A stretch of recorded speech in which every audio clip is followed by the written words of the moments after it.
is essential, or there is no freedom from it. You have to see in particular how the belief was brought about. You have to then test that belief. You have to then examine how they appeared. You have to then see that you were brought to believe what they believed. But what's most important in this whole game is that invariably, the moment a parent or authority chooses to do this is when the child is then most open and receptive and therefore in a good state of mind. So what does that mean? See? If that moment is of the individual's clarity and openness and sincerity, and that's the moment when they brought this in, something very significant happens that's very strange. We all seem to make a judgment, and the judgment is that what's being revealed to us at that moment is of the utmost importance and greater in its importance, greater in its most fundamental value than anything you and I experienced in that openness. What does that do? You know what that does? That means any time we approach that openness, we're in a moment when we see that that state that they induced is being challenged. Because whatever is introduced is always not only at variance with the nature of reality and the nature of the self, but it's invariably opposed to our own highest goals. Because our highest goals always are to be, again, this free and open and receptive. And therefore, when we get close to this, often we'll give it up, dilute it, sacrifice it, and go back to the family belief. Back to society's belief, back to the authorities' belief. Because to reclaim that means your development then continues. When it continues, however, in that openness, you're leaving people that you love, you're leaving people who you care about, and they won't understand what you're doing by no longer agreeing with their fundamental beliefs. It's a poignant moment of confusion and suffering for many. That is why there's a need for philosophical counseling. That's why there's a need for people who've gone through this themselves and can help others. Only in one way help. You can't help a person go through it. You can just share the fact that, hey, you want to talk about it? Want to get them to talk about it? Help them see the nature of the belief? Just reflect with them on their own experience. So they can then contrast it again and again. You know what dawns on them? Something new. A new way of understanding. A new way of understanding. Because that kind of understanding that emerges out of this is now that you're open to examination, you're open to analyzing, you're open to looking at the roots of things. By going over a problem again and again, a person may have kind of a problem, by the way, that may express itself, even though it's one. It may have various modes, and they may all therefore be linked together, and you're not free of that one until they all go. But at times you're able to achieve all kinds of things, even though a couple of these may still be in place. That is, if you have the dedication to achieve some goal for a short while, you can gain that kind of concentration and drive to go on and achieve. But you're then left with the same set of problems you had before, which is the ancient problem. That is to say, we can always be heroic for brief periods of time and gain very significant goals, but then we have to learn how to integrate it, and very often we don't, because we still have to face things we don't know we believe. Why is that? Because a belief that you assume is true, you see through. You see through. You assume it's true. Right? You assume it's true. You see through it. It seems obvious. To even put into words at times appears to be the height of really ridiculous effort. I mean, someone might say to you, well, of course I don't feel good about myself. I mean, I'm not very good. Yeah.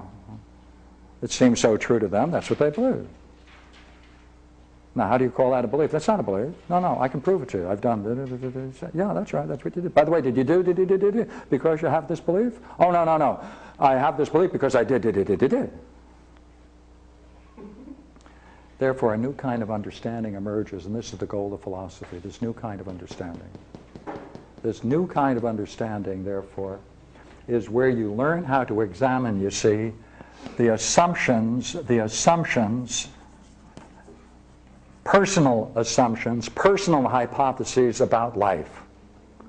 This examining, critically, the basic primary assumptions, you can find in many fields, and Plato, of course, talks about the need to practice on formal systems, like looking at the premises of geometry and astronomy and music. But that's only a practice for turning it upon yourself. What does this do, this understanding, therefore? It then allows a fundamental development and emerging of a new kind of, just as this is a new kind of understanding, this allows a new kind of knowing to emerge. This kind of knowing is in essence a dialectical knowing. Why dialectical?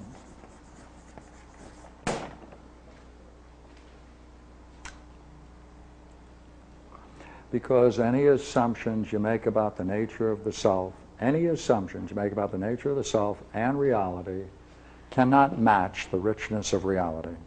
Therefore, anything you say about it is inadequate. Anything you say about it isn't good enough. Whatever you do say about it, therefore, no matter how great and how noble, it's going to be less than it really is. To the degree that it's less than the way it really is, to that very degree, therefore, you're carrying around a belief that's going to obscure your judgment. Therefore, what is the way in which that kind of knowing can emerge? Through a dialectical encounter, development of a pure dialectic. That's very rare that this is ever approached in society. The whole Greek tradition that explored this thing called the dialectic ended at 529 AD, right, when the Christian Emperor Justinian closed down the schools of philosophy, and the philosophers, therefore, living in Athens, then went into exile into Syria, and that ended formally any public exploration of philosophy, and this whole dialectical quest came to an end. It wasn't until Plato's works came back and Proclus's works came back that we have any notion of this magnificent structure and exploration of using the mind to know itself. That didn't happen until the 16th century, when the Greek text therefore entered Europe. It wasn't until 1800s, the 19th century, that the first Platonic text and Proclus text and Plotinus text and that whole richness of the Greek heritage came back to us. Therefore, we've only had it for 200 years. And some of the great works, especially Damascus, haven't even been translated, wherever that's going.